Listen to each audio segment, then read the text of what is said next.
Lent for me really is the activity of a community. It's the believing community called by Christ.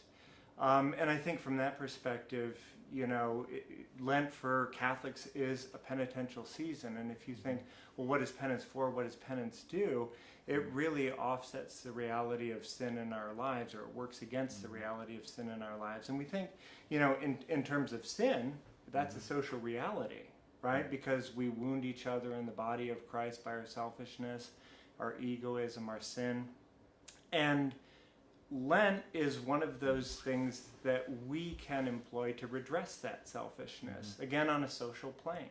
So I think that in the first place, for Lent for me is something that has that character of marching with a community toward the redemption, the salvation promised in Jesus Christ.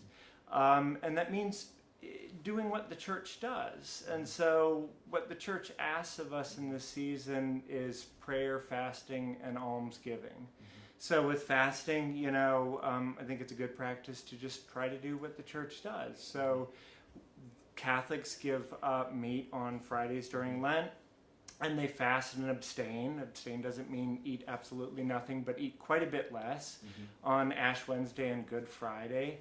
And that helps us be united to our sisters and brothers in the faith, because we're all accomplishing this practice together. So what we've wounded socially by our sin, we're taking steps to heal. Again, as a body, a community of believers. In terms of prayer, that's a really difficult one to kind of put a number on, or you to say, oh, it's this formula. I mean, you kind of have to go where the Spirit moves you. But I think that all of us during Lent should make a concerted effort to pray a little longer, a little harder, a little stronger, and within that, to listen to the Lord more, because sometimes I think in our prayer we rush in, we have to get the things in that we want to say and what's on our sort of list of concerns that God's got to address for us, and we don't really take the time to listen. But I would say Lent fundamentally for me is also a time to try to listen a little bit more.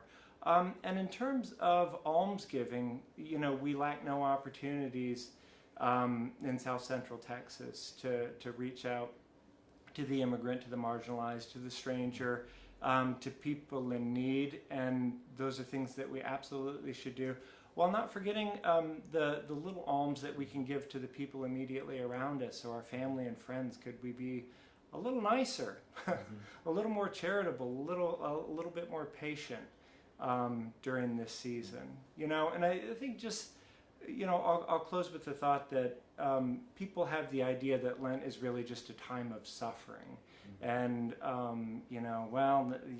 the church wants me to be miserable for a little while, and that's what the season of Lent is really about. And I would respectfully disagree with that view. I mean, yes, there are sacrifices involved in Lent, but it's fundamentally, most basically, a clearing the way to a relationship between God and myself. So I have to look at all of the things that are standing between me and God, and take a long, honest look at those things and what place they have in my life.